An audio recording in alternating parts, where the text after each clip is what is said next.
So we were reading about, we were studying about synthetic fibers and plastics. That was our topic.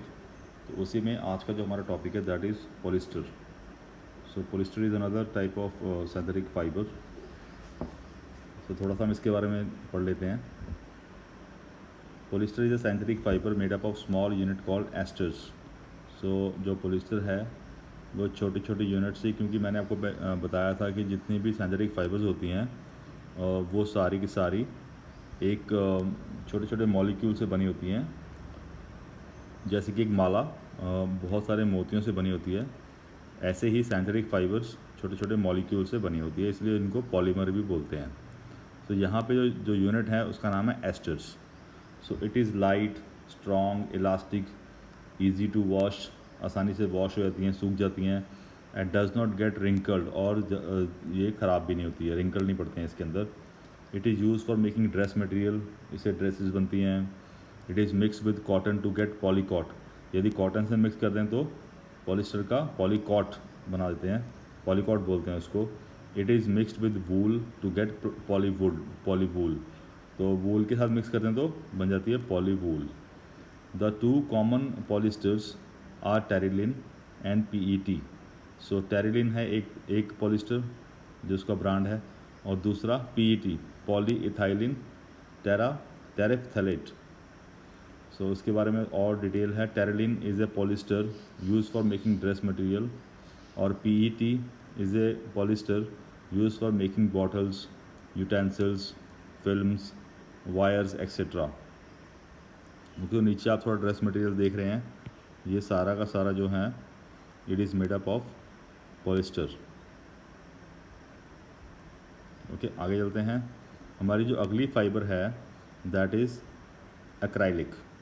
So acrylic sheets भी मिलती हैं बाज़ार में, अगर आपने देखा हो तो. Acrylic is a synthetic fibre which has properties similar to wool. थोड़ी थोड़ी वूल के जैसी होती है ये. It is cheap, but it is cheaper, क्योंकि हम सिंथेटिकली बना रहे हैं, फैक्ट्रीज़ में बना रहे हैं, इसलिए it is cheaper then wool. It is use for making sweaters, shawls, blankets etcetera. जैसे कि आप देख रहे हैं स्वेटर्स हैं, शॉल्स बन रहे हैं इससे, ब्लैंकेट बन रहे हैं, गर्म कपड़े सारे इससे बन रहे हैं. तो ये हमारी दो फाइबर और थी. एक बार मैं फिर से आपको रिवाइज़ करा दूँगी अब तक हम क्या क्या पढ़ चुके हैं. तो यदि हम देखें तो पहले हमने पढ़ा था रेयन के बारे में. रेयन को हम आर्टिफिशियल सिल्क भी बोल देते हैं. फिर हमने पढ़ा नायलॉन के बारे में, जिससे कि सॉक्स बनती हैं, पैराशूट बनता है, ड्रेसेस बनती हैं, पर्दे बनते हैं. तो दैट वाज नायलॉन, बहुत स्ट्रॉन्ग होती है नायलॉन. देन आज हमने पढ़ा पॉलिस्टर के बारे में. पॉलिस्टर के जो कॉमन दो तरह का पॉलिस्टर है, एक तो टेरिलिन और दूसरा PET. और पॉलिस्टर को यदि कॉटन के साथ मिक्स कर दो तो उसको वो बन जाता है polycot. If it is mixed with wool then it become poly wool. Then acrylic, जिसकी की वूलन प्रॉपर्टी होती है, वूलन कपड़ों के जैसा, गर्म कपड़ों के जैसा होता है. उसके बाद अभी हमने पढ़नी है व्हाट आर द कैरेक्टरिस्टिक मतलब क्वालिटीज़ क्या हैं सिंथेटिक फाइबर की. तो सिंथेटिक फाइबर तो पहले लाइट और हल्की होती हैं, स्ट्रॉन्ग होती हैं, इलास्टिक, खींच सकते हैं उनको, ड्यूरेबल, ज़्यादा चलने वाली होती हैं, absorbs less water and ड्राइज faster, जल्दी सूख जाती हैं, ईजी टू मेंटेन, और उनको रख रखाव उनका आसान है, कीड़ा वगैरह नहीं लगता है, एंड सस्ती हैं. द डिसएडवांटेज क्या है उनकी? The disadvantage of synthetic fibre is that they catch fire easily, जल्दी से इनको आग लग जाती है. जैसे कि आप खाना बना रहे हैं घर पे, तो जो नेचुरल फाइबर होंगी, कॉटन होगी, जूट होगी, वो इतनी जल्दी जलती नहीं है, लेकिन सिंथेटिक फाइबर फटाफट से आग पकड़ लेती है. द फैब्रिक मेल्ट हो जाती हैं और हमारी बॉडी के साथ चिपक जाती हैं ये. So that is one drawback. So we should not wear synthetic clothes while working in the kitchen और इन ए लेबॉर्ट्री. तो यदि हम किचन में काम कर रहे हैं या लैब में काम कर रहे हैं या किसी ऐसी जगह काम कर रहे हैं जहाँ पे आग लगने का ख़तरा है, तो वहाँ पर सिंथेटिक फाइबर्स को पहन के जाना तो समझदारी की बात नहीं होगी. Now let us come to the another topic that is plastics. तो प्लास्टिक हम सब ने देखी है, हमारे घरों में बहुत सारा सामान जो होता है वो प्लास्टिक का होता है. So what is a plastic? Polythene bags भी होते हैं. So plastic are synthetic material, ये भी एक सिंथेटिक मटेरियल है, यानी कि मैन मेड मटेरियल है. They are polymers like synthetic fibers. So they are also polymers. They are also made up of very very small units. Okay, that's why they are called as polymer. They are made up of chain of many small unit joined together to form a large single unit. तो छोटे छोटे molecule से बना होते हैं. The small plastic some plastic have linear arrangement. कुछ plastic होती हैं बिल्कुल सीधी, जैसे कि यहाँ पिक्चर में दिखा रखा है लीनियर अरेंजमेंट. लीनियर मतलब लेंथ वाइज, लंबाई में. Some plastic they have cross link arrangement, और कुछ का अरेंजमेंट क्रॉस लिंक है, जैसे कि यहाँ पे डायग्राम में दिखा रखा है आपको cross link arrangement. Now plastic can be moulded into different shapes. Plastic की डिफरेंट डिफरेंट शेप भी बनाई जा सकती हैं, तो उनको हम रोल कर सकते हैं इनटू थिन शीट्स. उनकी वायर बना सकते हैं, and can give different colours and can be recycled. So it is use for making many articles. जैसे कि सारे आर्टिकल्स आप पिक्चर में देख रहे हैं नीचे, बाल्टी, बॉटल्स, खिलौने, चप्पल, पॉलीथीन बैग्स, फर्नीचर, कितनी सारे आइटम्स हैं जो प्लास्टिक के बनते हैं. अभी प्लास्टिक को दो कैटेगरी में डिवाइड किया गया है. One is thermoplastics and another is thermosetting plastics. तो थर्मोप्लास्टिक जो होती हैं are plastic which can bend easily, जो ईजिली बेंड हो जाती हैं, सॉफ्ट होती हैं, गर्म करें तो पिघल जाती हैं. एग्जांपल पॉलीथीन और PVC, that is polyvinyl chloride. So polythene क्या है? It is use for making toys, combs, containers etcetera. और पीवीसी से पीवीसी पाइप बनती हैं, फुटवेयर बनते हैं, ये सारी की सारी चीज़ें पीवीसी से बनती हैं, जैसे कि आप डायग्राम में नीचे देख रहे हैं. थर्मोसेटिंग प्लास्टिक थोड़ी अलग होती हैं. आपने देखा हमारे घरों में स्विच होते हैं, क्या वो बेंड हो जाते हैं? इतनी जल्दी बेंड नहीं होते हैं, वो सख्त होते हैं एकदम. So they are the plastic which do not end लिखा है लेकिन यहाँ होगा bend, do not bend easily and do not soften on heating. और गर्म करें तब भी वो पिघलती नहीं है, ख़राब नहीं होती हैं. एग्जाम्पल बैकेलाइट और मेलामाइन, इनके एग्जाम्पल हैं Bakelite and melamine. Bakelite is a poor conductor of heat and electricity. It is use for making electrical switches, handles of electrical iron. जो हमारे प्रेस होती है उसका जो उसमें लगी होती है ना प्लास्टिक, बिल्कुल पिघलती नहीं है वो, कि चाहे कितना भी गर्म हो जाए. कुकर के हैंडल में भी लगी होती है, कहीं कहीं प्लास्टिक लगी होती है, लेकिन वो पिघलती नहीं है. एंड प्रेशर कुकर में भी, यस, फ्राइंग पैंस में भी लगे होते हैं. Then melamine is resistant to fire and are more resistance to heat than other plastic. It is use for making uniform for firemans. और जो फायरमैन होते हैं, जो जिनका काम है आग बुझाना, उनकी यूनिफॉर्म मेलामाइन से बनी होती है, क्योंकि मेलामाइन के ऊपर आग का असर नहीं होता. फ्लोर की टाइल्स हैं किचन का सामान बनाने में. तो यहाँ पे कुछ डायग्राम्स, कुछ पिक्चर दे रखी हैं. ये सारे they are different type of plastics which are thermosetting. तो आई होप कि अभी आपको इसका डिफरेंस समझ में आ गया होगा. Let us move further. Plastic as a material of choice. Plastic जो है वो काफ़ी हमारे फ़ायदे का है. प्लास्टिक जो होते हैं वो लाइट होते हैं, स्ट्रॉन्ग होते हैं, ड्यूरेबल और चीप होते हैं.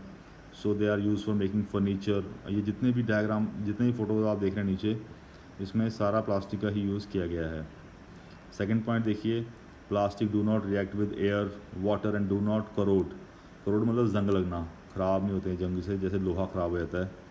So they are use for making containers for storing many kind of materials and chemicals. तो प्लास्टिक में बहुत तरह के मटेरियल, जैसे हमारी लैब होती है तो लैब में भी बहुत सारा सामान जो है वो प्लास्टिक के कंटेनर में रखते हैं, क्योंकि प्लास्टिक रिएक्शन नहीं करता किसी के साथ भी, और टूटता भी नहीं है इतनी आसानी से.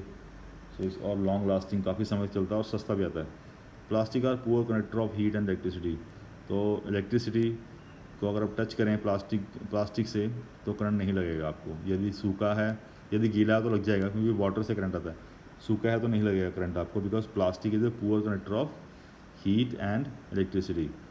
सो they are use for making electric wires, switches, handles of utensils. Utensil मतलब बर्तन, kitchen ware, floor tiles, fire resistance fabric etcetera. So plastic is use in almost all the materials these days. अभी plastic और environment में जो है थोड़ा सा, plastic जो है एनवायरनमेंट को नुकसान भी करते हैं वैसे. सो पहले तो what is biodegradable material. Biodegradable material वो होता है which can be decompose by micro organism. Example would. अब नेचुरल मटेरियल जो होता है ना, जैसे पेपर है या वुड है या लीव्स हैं, तो इनको यदि आप फेंक देंगे मिट्टी में तो थोड़े दिनों के बाद आप देखेंगे कि धीरे धीरे माइक्रो ऑर्गेनिज्म इसके ऊपर अपना काम करते हैं, बिल्कुल उसे गला देते हैं और मिट्टी में ही मिलके मिट्टी ही बन जाते हैं ये। लेकिन जो नॉन बायोडिग्रेडेबल होते हैं ना, वो बिल्कुल भी डिग्रेड नहीं होते हैं। The material which can not be decompose by micro organism, example plastics, इसमें प्लास्टिक आता है, इसलिए प्लास्टिक हमारे इन्वायरमेंट के लिए इतना अच्छा नहीं है। प्लास्टिक, ग्लास, मेटल्स एक्सेट्रा, तो ये हम बहुत वर्षों तक मिट्टी के अंदर ही रहते हैं और ख़राब नहीं होते। लेकिन since plastic takes several years to decompose, they are not environmental friendly and cause pollution. That is why plastic causes pollution of water and soil.